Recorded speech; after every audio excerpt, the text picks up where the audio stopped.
여러분 안녕하십시오. 이신건입니다.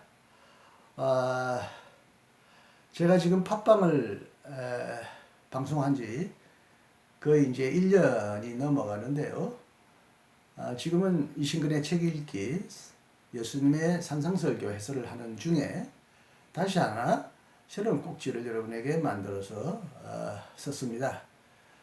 오늘은 칼바르트의 말년에 개신교 신학 입문을 여러분에게 한 장씩 요약하고 설명하겠는데 오늘은 첫 시간입니다.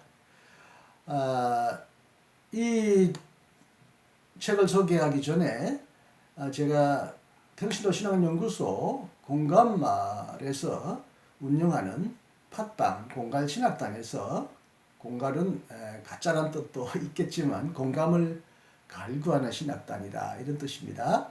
여기서 몇 달 전부터 이 책을 읽고 토론하는 그런 시간을 지금 갖고 있고요. 지금은 거의 이제 마지막을 향하여 나가고 있는데 여기서 두 분의 박사님과 한 분의 사회자 목사님과 재미있게 이 책을 토론하고 나누고 있는데 이제 유튜브에도 이 책의 내용을 함께 나누는 것이 참 좋겠다 생각해서 이제 저 혼자지만 이 책의 중요한 내용을 요약하고 해설해 드리기로 하겠습니다.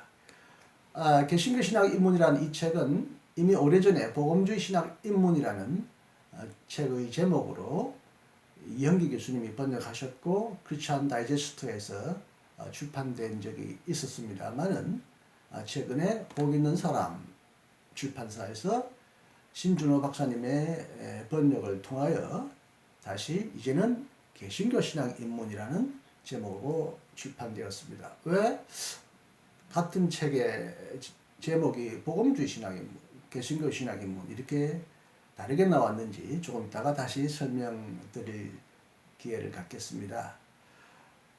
이 책은 머리 말해서 바르트는 이렇게 말합니다. 내가 대학 교수직에서 은퇴한 후 스위스 바젤 신학대학입니다. 신학대학의 교수직에서 은퇴한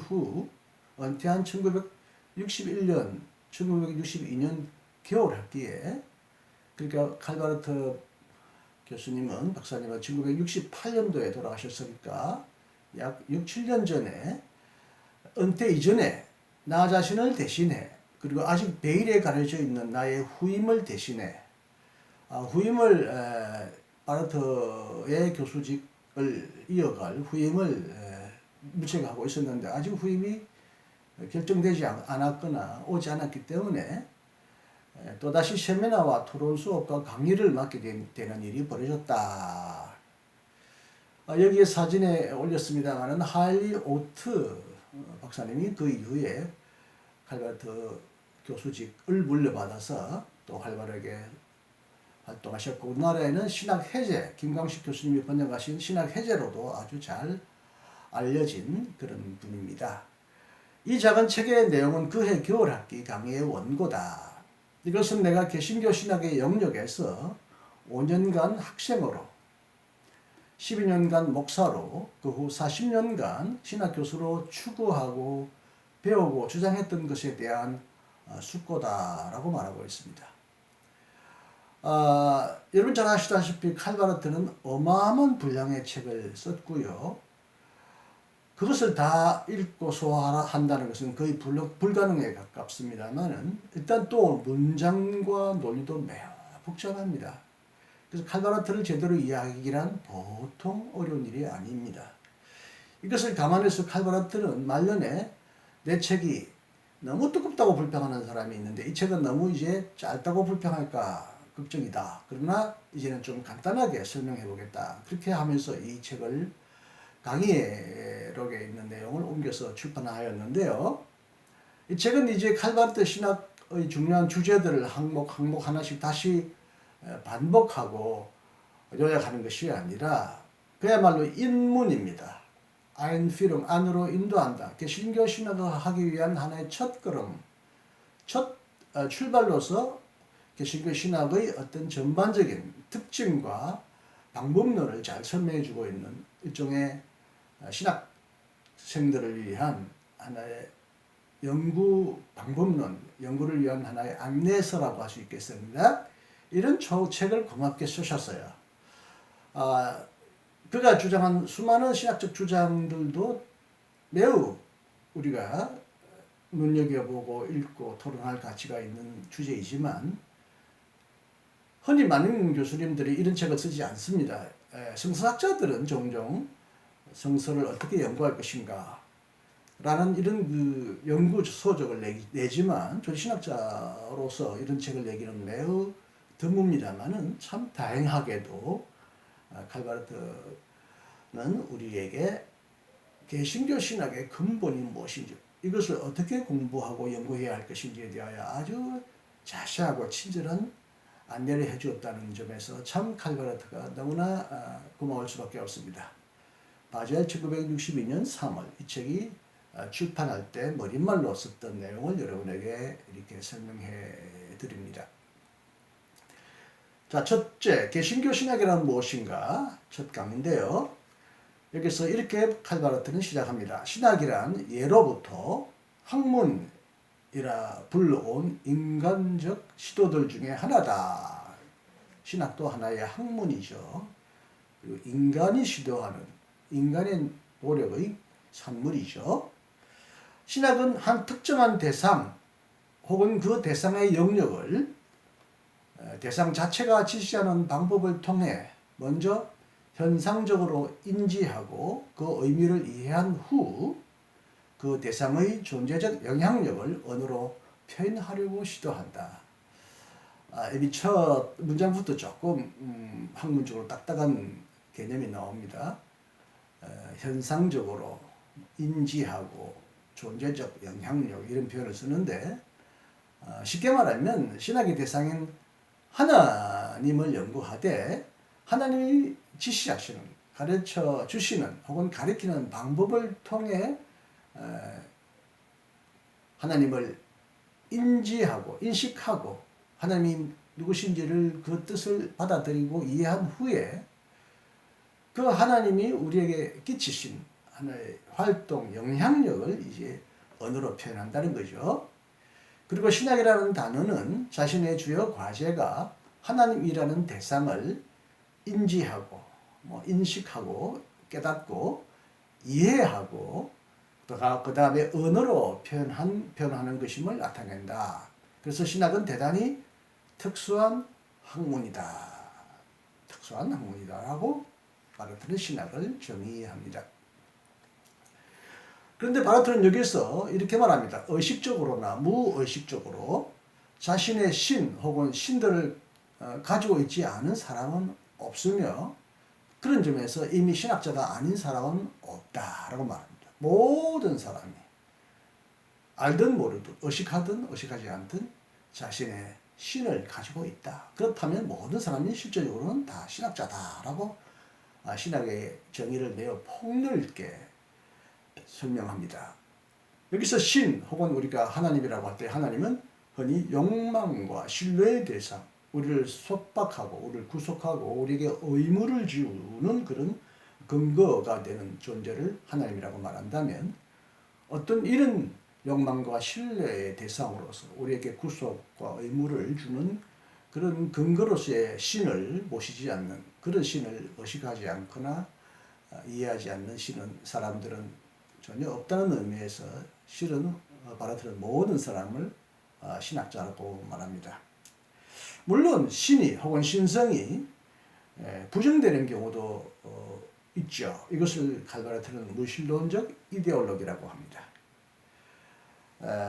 이런 무신론적 이데올로기는 신을 인정하지 않음에도 불구하고 신의 가치, 신성의 가치와 기능을 어디에다가 부여하느냐. 자연, 생애, 충동, 이성, 진보, 인간, 무, 니츠, 어떻게 보면 허무라고 할 수 있죠. 허무. 이런 것에 신적인 가치와 기능을 부여한다는 거죠. 무신론적인 이데올로기가. 그러므로 이들은 무신론적이긴 하지만 어떤 신적인 가치와 기능을 이런 여러 가지 사항에게 부여하는 의미에서 이들도 결국에는 암묵적으로 표현적으로는 노골적으로는 무신론자이지만 결국 암묵적으로 함축적으로 그들도 어떤 신성을 주장하고 있는 의미에서 이들도 어떻게 보면 무신론자라고 엄격하게 말할 수 있겠느냐 이렇게 이제 바르트는 말합니다.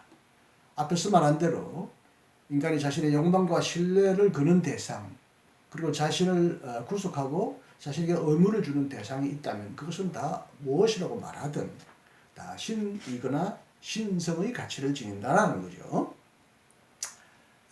첫 도입부가 조금 어려운지 모르겠습니다.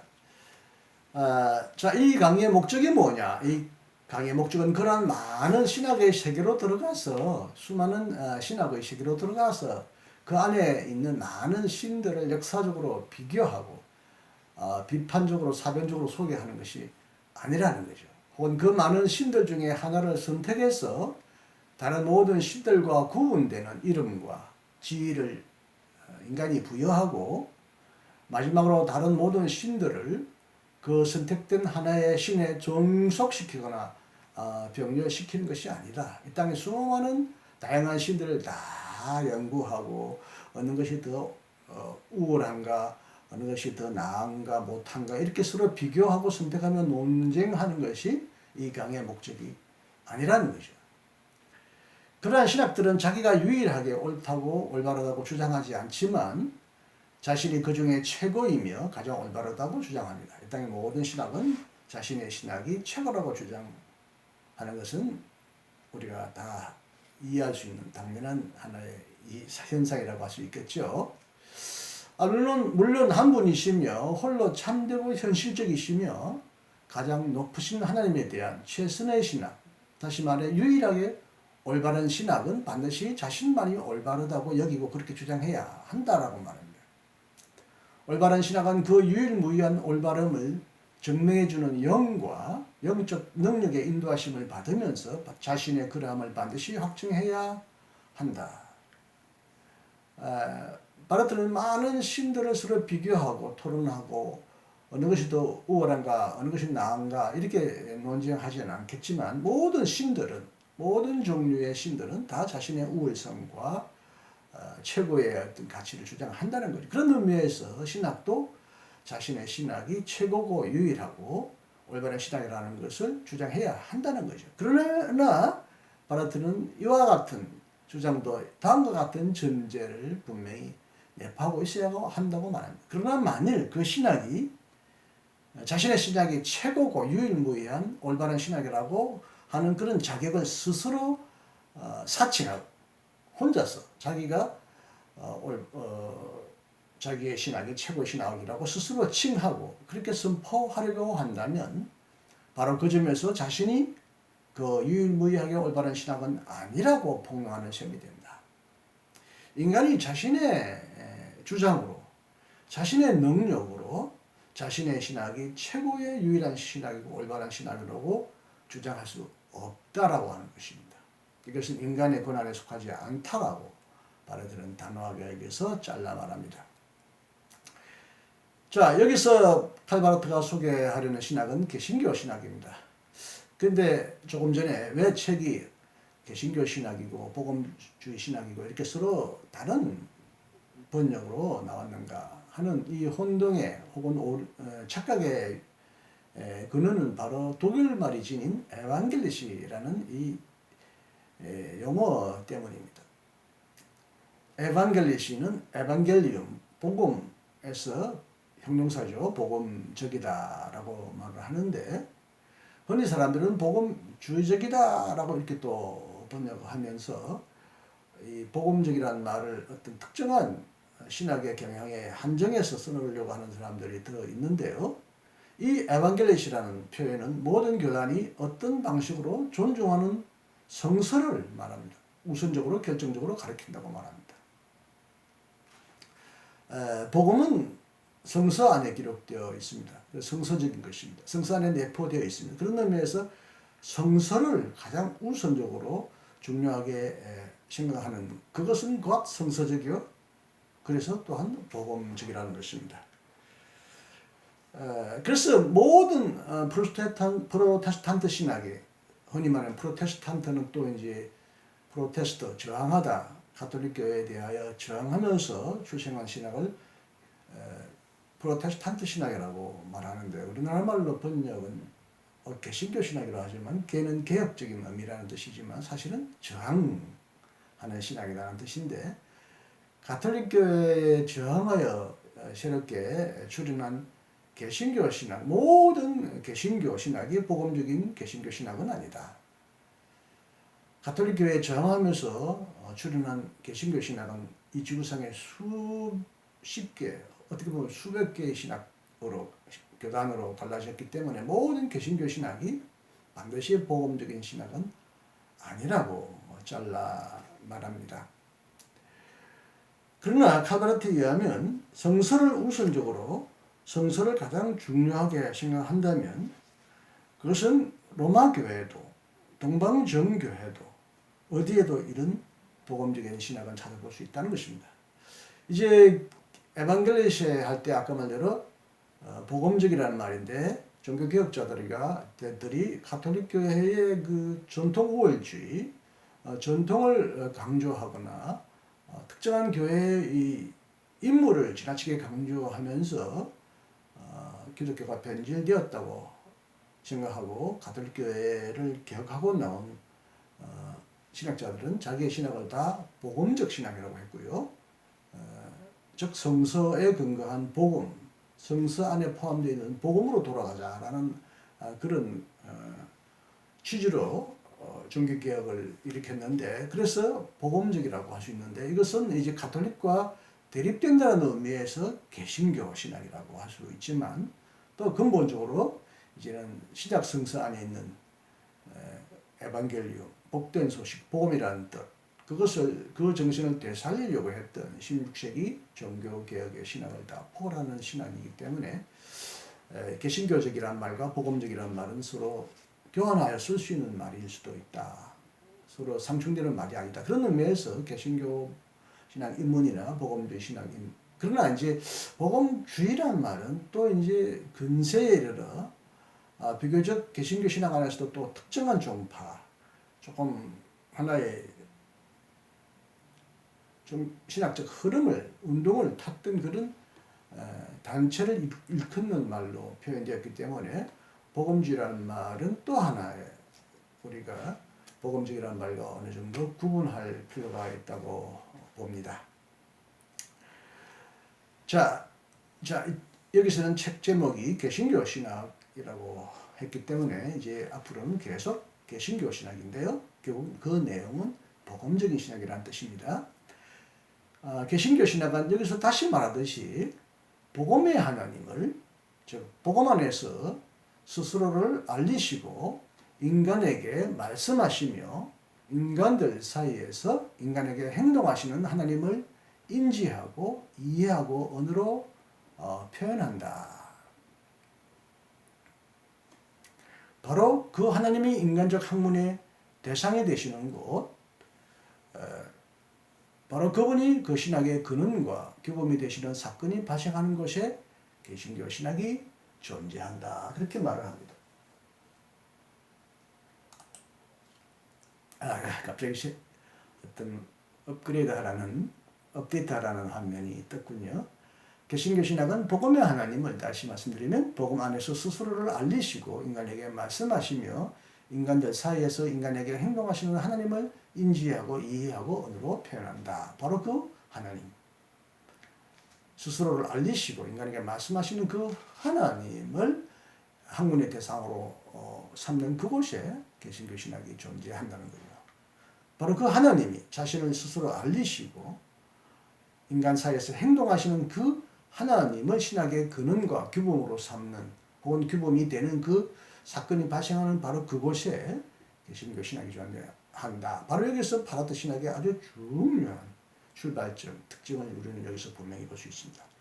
바라트는 어떤 철학의 전제를 위해서 혹은 세상적인 어떤 세계관을 기초로 해서 신학을 건설하려고 하는 것이 아닙니다.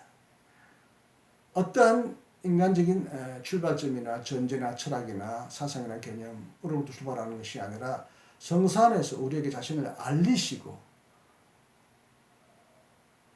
그리고 인간의 가운데서 인간 삶 속에서 행동하신다고 믿는 그 하나님, 스스로를 알리시고 행동하시는 하나님을 먼저 인식한다는 거죠. 그 인식한 하나님을 이해하고 언어로 표현하는 것이 개신교 신학이라는 것입니다. 이 책에서 바라트는 개신교 신학의 4가지 특징을 설명합니다. 첫 번째, 개신교 신학은 겸손한 학문이라. 신학은 다른 학문과의 관계에서 스스로를 찬양하거나 어떤 신학 형태를 취한 후 자기의 신적 지혜와 가르침이라고 말해서는 안 된다. 복음 안에서 자신을 알리시는 하나님을 향할 때 신학은 하나님과 동등해지려는 그런 일을 도무지 주장할 수 없게 된다. 왜냐하면 하나님은 모든 인간적인 시도보다 또 개신교 신학보다도 우월하시기 때문입니다. 하나님은 항상 새롭게 자신을 열어 보이시고 항상 새롭게 발견되어야 하는 하나님이시다. 개신교 신학은 바로 자신의 대상인 하나님에 의해 규정되는, 정의되고 결정되는 겸손한 학문이다.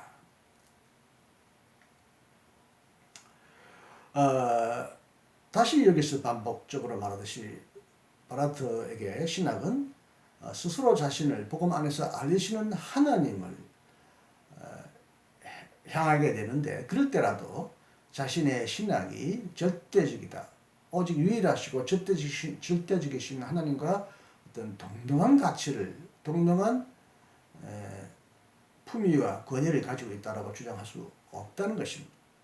왜냐하면 하나님은 인간보다, 그리고 인간이 시도하는 모든 신학보다 더 뛰어나시는, 위대하고 탁월하신 분이기 때문에 인간이 하나님을 알았다고 생각하고 사로잡았다고 생각하는 그 즉시 그것은 인간이 만든 우상일 수가 있고 인간의 하나의 노력의 산물이지 자신을 자유롭게 늘 새롭게 알리시는, 그렇게 하고 전능하시고 전지하시 뛰어난 하나님이 있을 수는 없다. 그런 의미에서 모든 신학은 항상 겸손한 신학이어야 한다.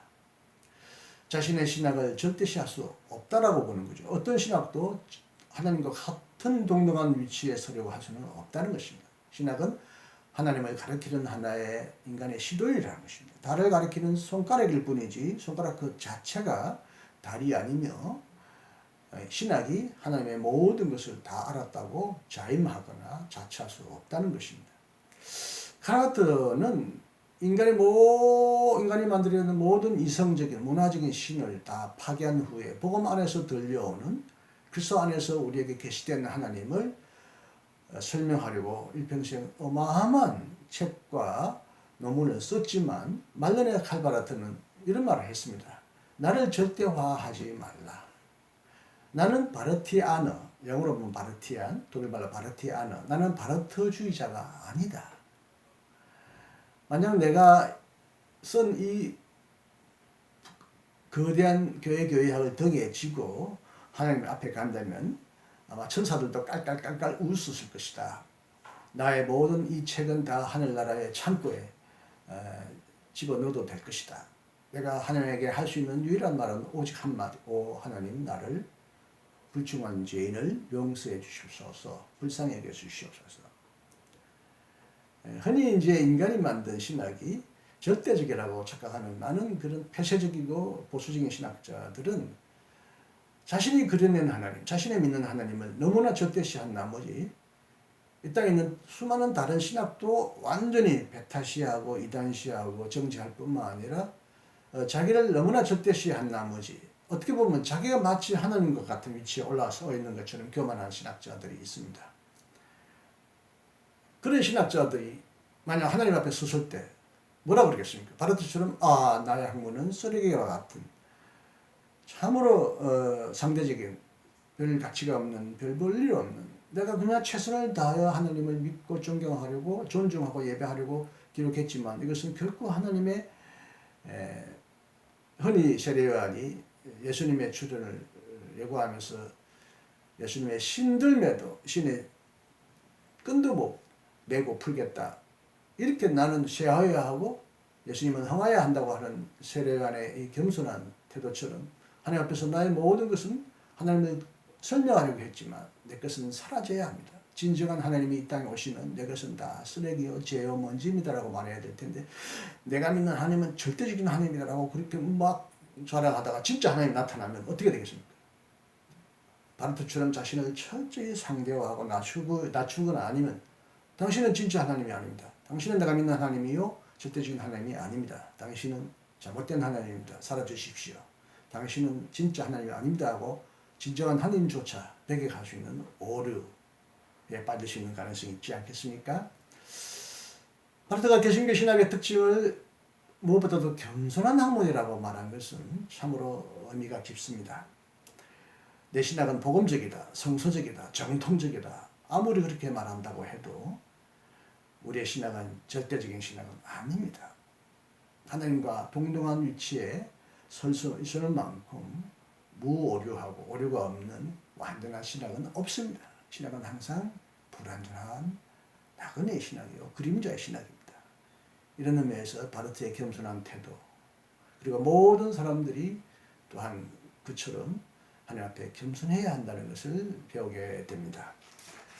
두 번째 바르트는 개신교 신학의 특징을 자유로운 신학이다라고 말합니다. 개신교 신학은 인간의 실존과 믿음과 이성이라는 세 가지 하위 전제와 함께 작업하며 여기서 하위 전제, 실존, 인간의 삶, 인간의 믿음, 이성 이것을 가지고 작업하며 이 세 가지가 개신교 신학의 전제가 된다. 개신교 신학의 실존과 믿음과 이성에 관심을 갖는 것은 우선적이고 또 포괄적으로 하나님 자신의 관심을 갖기 때문이다. 개신교 신학은 먼저 하나님의 존재와 주권성의 예정, 예시라는 상위 전제 아래서 사고하고 진술한다. 개신교 신학은 실존, 믿음, 이성이라는 하위 전제에 관련해서도 큰 겸손 안에서 자유로운 학문이다. 실존하는 그 당시 이제 부트만을 비롯한 많은 사람들이 바르트에 빠질 신학대학 교수 후임으로 온 할리 오트도 실존적인 하이데커의 실존 철학의 영향을 깊이 받았는데 실존도 분명 인간이 살아있는 자신의 존재를 설명하기 때문에 이것도 분명히 신학의 하나의 전제이죠. 믿음이 없는 신학은 기독신학일 수가 없죠. 신앙의 신학이고 신앙의 학문이죠. 종교개혁자들은 무엇보다도 믿음을 강조하지 않습니까?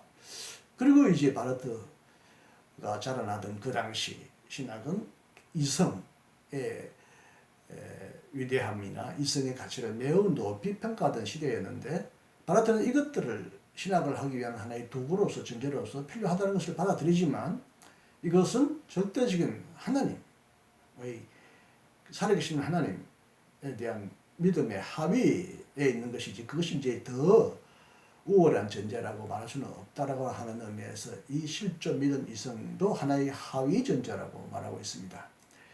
인간인이기 때문에 실존, 믿음, 이성이라고 하는 이 세 가지 전제를 가지고 신학을 하지만 그러나 하나님에게 무엇보다도 관심을 갖게 되고요. 하나님에게 관심을 갖게 되기 때문에 인간은 이런 실존이니 믿음이니 이성이니 인간이 경험하거나 인간이 존재하거나 추상적으로 추출해내놓은 여러 가지 철학적 전제와 개념으로부터 거기에 사로잡혀 있지 않고 거기로부터 자유롭게 된다는 것입니다. 여기서 자유롭다는 말은 인간이 마음대로 자기 원하는 대로 자기의 감정과 자기의 생각대로 마음대로 해도 된다 이런 의미에서의 자연학문이 아니라 참 하나님은 우리로 하여금 인간이 만들어내놓은 모든 이런 이데올로기나 가치로부터 자유롭게 한다는 것입니다. 다시 말해 신학은 자기 자신을 대상 하나님에게 일임하는 것입니다. 그리고 그 하나님에 의하여 움직여지는 의미에서의 자유로워지는 학문이지 하나님을 떠나버리고 하나님 없이 인간이 스스로 만들어내는 그런 자유방임적인 임의적인 신학이 아니라는 것입니다. 여기서 우리는 이제 사도 요한의 말 진리가 너희를 자유케 한다는 말을 회상하게 됩니다. 여러분 진리가 우리를 자유케 하는 것이지 자유가 자유에 대한 인간의 욕망이 인간을 자유롭게 하는 게 아니라는 것입니다. 기차가 자유롭기 위하여서는 철로에 있어 그 철로를 위에 있을 때만 마음껏 자유롭게 달릴 수 있는데 철로를 벗어나려고 하는 순간 그것은 자유가 아니라 자살이요 자멸입니다. 기독교 신학은 진리 안에서 자유하고 진리로 인하여 자유롭게 되는 학문이지 진리를 마음대로 인간이 취하거나 버리는 이런 의미에서 자유로운 학문이 아니라는 것입니다. 하나님은 우리를 자유롭게 합니다. 바라트는 그의 신론에서 하나님을 자유 안에서 사랑하시는 하나님이라고 말합니다. 하나님은 자유로운 분입니다. 우리에게 자유를 주신 하나님은 정말 자유로운 분입니다. 그러나 그 자유는 무엇을 위한 자유냐? 우리를 사랑하기 위한 자유라고 하는 의미에서 자유와 사랑은 서로 밀접한 연관을 맺습니다. 하나님은 이처럼 자유로운 하나님, 바로 그래서 자신 안에 갇혀 있거나 인간을 일방적으로 지배하려고 하기보다는 인간을 섬기고 인간을 치료하려고 자신의 영역으로부터 벗어나서 인간의 몸으로 오신 그런 하나님, 이 놀라운 하나님의 자유 안에 신학이 발생하는데 이처럼 하나님은 우리를 자유롭게 한다는 것입니다. 사랑하도록 자유롭게 하고 진정한 진리를 향하여 자유롭게 한다는 것입니다. 자건 여기서 자유라는 말은 우리가 오해해서는 안 되는 중요한 단어입니다. 그럼에도 불구하고 카르바트는 인간은 어떤 속박에 의하여 의무감에 의하여 강압에 의하여 신학을 하는 것이 아니라 참 하나님을 만나서 그 하나님이 설명하시는 지시하는 방식대로 그 하나님이 계시하는 그 말씀에 따라 하나님을 연구할 때 인간은 참 자유로운 참 자유한 존재가 된다는 것을 여기서 바라트는 역사라고 있습니다. 세 번째, 개신교 신학의 대상은 역사 안에서 행동하시는 하나님입니다. 역사 안에서 하나님은 자신을 알리신다. 역사 안에서 하나님은 하나님으로서 존재하신다. 하나님은 행동하시는 하나님이고 살아계시는 하나님이기 때문에 무엇보다도 역사 안에서 자신을 알리시는 하나님입니다. 이스라엘의 역사, 하나님의 백성의 역사, 나사렛 예수 그리스도의 역사 안에서 하나님은 자신을 알리신다는 것을 바르트는 말함으로써 어떤 자연이나 어떤 특정한 개념이나 철학적 전제로부터 출발하고 하는 신앙에 대하여 거부한다는 인상을 여기서 우리에게 강하게 남겨줍니다. 개신교 신학은 앞서가시는 과정, 포어강이라고 하는데요. 포어강, 포앞, 강, 개인, 강, 앞서간다. 앞서가시면서 살아계시는 하나님을 신학은 뒤따라가고 오직 생동하는 운동성 안에서만 존재하고 머물 수 있다. 하나님이 살아계시고 운동하시기 때문에 신학도 하나님을 따라가다 보면 생동적이고 운동적인 그런 신학이 된다. 개신교 신학은 이런 관점에서 현저하게 비판적인 학문이다. 특정한 추상적이고 죽은 틀이나 개념이나 전통 안에 인간의 신학을 고착화하려고 할 때 이것을 비판하는 것이 신학의 과제라는 거죠. 다시 말해 자신의 대상으로부터 주어지는 위기에 자신의 대상은 하나님입니다. 하나님으로부터 주어지는 위기, 바라트의 초기 로마서 신학을 위기의 신학이라고 말하는데 이 위기는 무엇입니까? 하나님과 인간의 절대적인 차이로부터 생기는 것입니다. 도저히 동일시할 수 없는, 도저히 일체화될 수 없는 하나님과 인간의 거리감, 차이감, 여기서 인간은 하나님 앞에 설 때마다 인간의 나약함, 연약함, 부패함을 경험하는데 하나님 앞에 설 때 인간은 위기를 경험합니다. 이 위기로부터 지속적으로 이 위기에 노출되고 여기로부터 벗어날 수 없는 학문이라는 것입니다. 하나님만이 유일하시고 절대적이시고 온전하시고 유일하신 진리이십니다. 인간의 신학은 그 진리의 파편이요 오류와 착각과 편견이 많은 신학일 수밖에 없습니다. 그런 의미에서 모든 신학은 끊임없이 절대적인 하나님 앞에 우리를 알리시고 계시하시는 그런 하나님 앞에 끊임없이 자신을 비출 때 인간은 끊임없이 자기를 성찰하고 비판하는 자세를 가질 수밖에 없다. 바르트가 개신교 신학의 특징을 겸손한 신학이라고 말했을 때도 바로 이런 의미죠. 겸손한 신학은 결국 남만이 아니라 자신의 신학도 계속 긍정하고 비판해 나가는 그런 학문이어야 한다는 것입니다.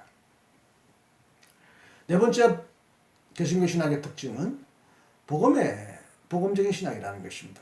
복음의 하나님은 스스로 만족하고 자신 안에 갇혀있는 고독한 신이 아니시며 어떤 절대적인 신이 아니다. 절대적인 신이 아니라는 말은 하나님이 절대자가 아니라는 말이 아니라 인간의 어떤 생각해낸 어떤 틀 안에 갇혀 있는 그런 어떤 세상 철학자들이나 인간이 고안해낸 절대적인 이데올로기라는 틀 안에 갇혀 있는 그런 절대적인 신이 아니라는 뜻이죠. 하나님은 자신의 영에 갇힌 분이 아니시며 하나님은 자신이 영이시고 거룩한 영이시지만 하나님은 자신의 영 안에서조차도 그 안에 갇혀 있는 분이 아니라는 거죠. 어떤 전적 타자의 인격 혹은 사물이 아니다. 이 전적 타자,